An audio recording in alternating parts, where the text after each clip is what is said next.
Whoa, it's the illusion. Reporting from Matrix Earth. So I thought I wanted to expand on something I hit on in that video yesterday, right? About how cities are the opposite of America. Or living in a city's un-American, whatever you want to call it, man. However you want to break it down, is that cities are basically the antithesis of what it is that America is about and has been about, and the Constitution's about, and the Bill of Rights is about, and all this stuff's about, right? And it's my buddy David sent me an article this morning on that, because he got that, he hit on that note too. And it was about it was someone who owns a restaurant in Santa Monica writing a letter, I mean, I guess to the editor, about how they're not going to be able to pull it, man. That the city has built-in policies that encourage just the debauchery and the poop in the streets and the mental health sleeping and the stairwells and the crazy people running around on drugs and the whole thing, and just how it's like unsustainable. But you know, this person could not look themselves in the mirror and realize that the apathy of their own existence had led to the problem. I mean, they even spelled it out, but they just couldn't see it. Self can't reveal self to self, right?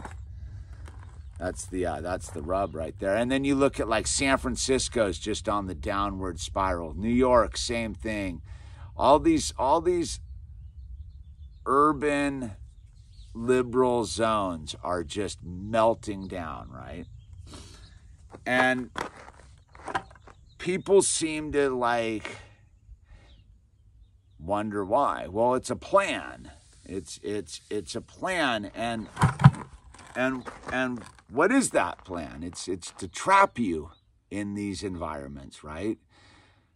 To they broke it all down, and there's an example to look at over in Europe in the 30s about cities and how they used cities and what they did with cities, and they called them ghettos. But when the program was going in full bore, right, where did they go? They rounded all these people up out of the country and got them into the cities, and then segregated the cities, then blocked off sections of the cities. And once they were blocked off in the cities, they were under full control, and then they could just be weeded out from there, right? So where I think that people struggle with this thing, because we all struggle with trying to understand what is going on, was that generationally speaking, it was a giant plan to move Americans off of the land and into the cities, where that everything that it was, right? So if you kind of get to the basic premise of what it is to be an American, right? It's freedom. But freedom isn't just running around jiggling your breasts in front of the White House. It's not S&M bondage gear on a parade float going down, Market Street or whatever street. That's not what freedom is. Freedom's responsibility. Freedom is solving the problem in front of you for a better day, right? And so freedom is about knowing that all your actions have consequences. And where we are right now is we are going back to this letter of this lady in Santa Monica. We've been tricked into thinking that inaction isn't an action when it's the ultimate action. Inaction is the heaviest action you can take, because inaction leads to the full breakdown of everything. So think about it, like you go back to the the founding fathers and what they were about. They were all about action, right? That's what the Declaration of Independence was about. That's what the whole thing was about, was action for freedom, right? Because they just wanted to be responsible for themselves and not get taxed and have their kids taken away, and they just wanted justice and freedom at their fingertips. So move the ball forward. We have this battle for freedom and living in our God-given liberties, right? Like, has been an ongoing struggle since 1776, man. It's never stopped. You look at the robber barons and the Gilded Age. You look at the monopolies and the trains. You look at the Civil War. You look at the Union Busters. You look at the history. If you actually bothered to look at the history of the United States of America, you would realize that there has never been a time where there hasn't been an attempt to oppress the people in the name of power. And that power is usually manifested in unlimited wealth, right? The old just building castles on the hill type of thing. So there's been a struggle since the inception of this country, and prior to that, right, or it wouldn't have happened, where regular people have been battling just to be left alone, right? Just want to be left alone to raise our families, grow food, the whole thing, right? So you move the ball forward and understand that these people or beings or entities, the they, the them, which is, you know, a cabal of people that have shared historical time knowledge, right? And what I mean by that is they all pass on the knowledge to each other. Most people don't have that. That's what the breakdown of the family is all about, right? So we are at a distinct disadvantage from those that are running the show, because they are, generationally speaking, in touch with the same data points that they had 10 generations ago, dude, right? And they've wormed their way into the thing. So they understood at a certain point that that they were never going to be able to break the back of the American, who understood that being an American is just to live in the image of God. And that was why that was open, was however you needed to butter your bread, dude, right? So if you don't buy into the whole thing that the concept of America doesn't grant you rights, it just reaffirms your God-given rights. That's the premise of our whole deal, is like, these rights come from God, and they're your birthright. So as long as you have that and you understand that, you're an indestructible force, right? The rules of God. And is that pole going right out of the top of my head? I couldn't see it because the clock's there. I just noticed that. Nah, that's bugging me, dude. All right. And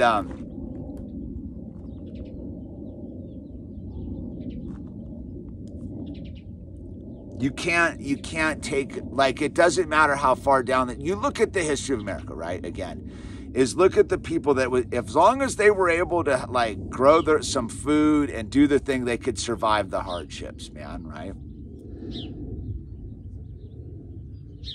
And you could argue that what went on with the Dust Bowl at the beginning of the last century with agriculture was designed to move people off the land, right? With the farming practices that let the topsoil blew away, did the, you know, of mice and men, right? And as we move through time, somewhere along it, they convinced people to leave the land and move into the cities, right? The urban grid, right? And this was sort of a post-World War II thing, right? So they learned a lot during the World War II about controlling people and what it was. And, you know, I think people just wanted, you know, after that, just wanted to live in these urban areas, because at the beginning they were community, right? Your urban grid of America in the middle of the last century was very much a community barbecue, baseball, apple pie, church down the street, and very much small town mentality taken to like industrialized city areas, and then these were like the suburbs, right? Move the ball forward, the minute you fall into that, you're now under control.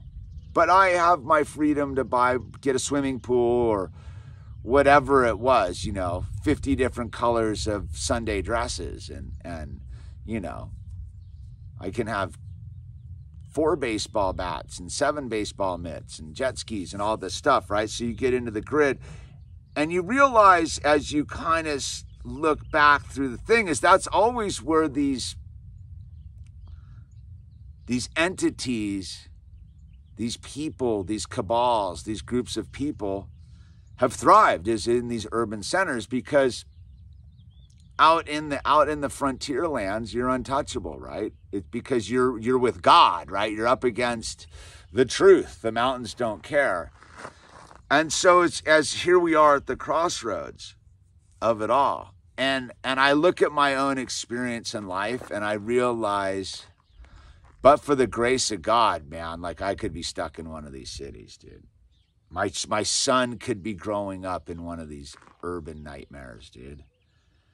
And, you know, I had the luck of having parents that kept me pretty much on the fringe of it all. You know, I grew up in the mountains of Santa Cruz and then the Santa Monica Mountains. Like, yeah, I didn't, up until Westlake, I'd never known what it was like really. I mean, I guess I lived in the city in Portland back in the 90s, but that was youthfulness. And so here we are, and the cities have been set up to fail. It's like you look at these cities right now, they're getting the Detroit makeover. What happened to Detroit, right? Detroit was upheld by these auto industries, right? And then when all these auto workers were middle class, had their own homes, were doing the suburban thing and the whole thing, right? They yanked the chain on all the Rust Belt, right? They yanked the chain on all these people, man. All these American cities that are now rusting in place. And all these people were forced to you know, grovel for a minute. And you go look at the footage of the areas outside of Detroit, you know, all those old houses were once upon a time like middle class, like homes, dude, like homes. And now they're just dilapidated shacks and urban blight and all that kind of stuff. And what I see from my own experience is that America's never been about the city, dude. It's been about the land. Because in the land, you truly have to live by the reaffirmation of your God-given rights, right? The Bill of Rights, the Constitution, these things, right? Reaffirm what you have to know on a deeper spiritual level is that you have to live by honor, grace, dignity, truth, justice, right? You have to be in harmony with the land. And I find that like,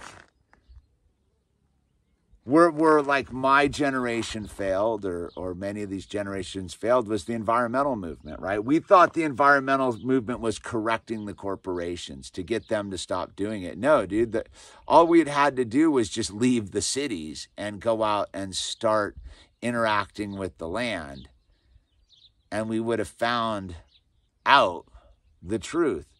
And yeah, like I do believe that we have all that. Like you look at like what they were doing in the 20s in the Bonneville Power Administration, right? I highly suggest you look into what they were about in the 20s with mechanization and free electricity and freeing people from the land. You weren't supposed to, they didn't want you to, you weren't supposed to go to the city. You were supposed to automate yourself on the land with the electricity so that you could use your mind and your body to build greater and new and better ways to ease yourself from the yoke of the labor, right? You weren't supposed to get lazy and fat and sit on your couch. You were supposed to use the freedom given to you by technology to work yourself into better ways, dude, right? Like, yeah, to be artists, to play, all that kind of good stuff. But where we lost track of it all was we bought into the urban hustle, man. And the urban hustle knew exactly what it was doing, was let's get these people away from the generational knowledge of the land, right? Because we had it. Grandpa, you know, the mythical grandpa, like it wouldn't have been my grandpa because he was an engineer, but the mythical American grandpa had the knowledge, right? Knew how to fix the car and heal the, you know, help the sick chicken, or, you know, all these things that are of the land. And then we moved to the city, lost all that. And then we gained all this knowledge that, dude, you go try to eat with your accounting degree, dude. You try to figure out how to grow these food with your accounting degree, dude, and get on the cycle of the celestial and the sky clock and all that stuff, dude. We have filled ourselves with useless knowledge, dude. Useless knowledge. That's what the urban grid did for us. So here we are. We're at the crossroads, man. Get out of the city, dude. I just don't know how to tell you enough, dude. Like, look at what's going on to the cities on the West Coast, right? Wherever, like, what happens in California, man. Psh, and I'm telling you, dude, this is a plan. And it's a plan of compliance and apathy, dude. If you don't see what's going on and you're hanging out in the city thinking it's going to get better, you're un-American, man. The Americans have left the city, dude. If you wonder if what America is, dude, and what it all means, dude, they left the city, dude. They abandoned their corporate structure and they went and they're sitting here trying to figure out how to do this thing with the land and the community and us, right? And the being the human Tesla coil. Yeah, we have the phones and the technology. We have all. I'm not a system burner. I'm not talking about burning the system down. I'm talking about we need to morph the system back into the beauty of. I mean, look at what they put above the camp, dude. You know the one, right? What was it? Is work is freedom or something, right? Like, you know what I'm talking about, dude. Had a lot of ovens there, dude. Doing bad things, dude. But they've always told you, dude, that the way out of this thing isn't sitting back and doing nothing. It's to read a little. It's to come out and work during the day. It's to play. It's to all of these things, dude. But none of that's going on in the grid, right? Look at the hurdles you have to go to do any of that in the grid, right? I'm going to expound upon this some more because this is just sort of a nucleus idea I'm working on, but I see it clearly. I just don't know how to express it verbally in a concise way. That was sort of all over the way, but I got to get going. I got to take Al to drum lessons, but links down below if you want to support the channel, what I'm doing here, because it is all us. This is, you got to get, we're a crowd-funded reality, dude. That is we live by our own contributions. So feel free. There's links down below. Get some t-shirts, all that kind of good stuff. Have a beautiful afternoon. Use the name tags.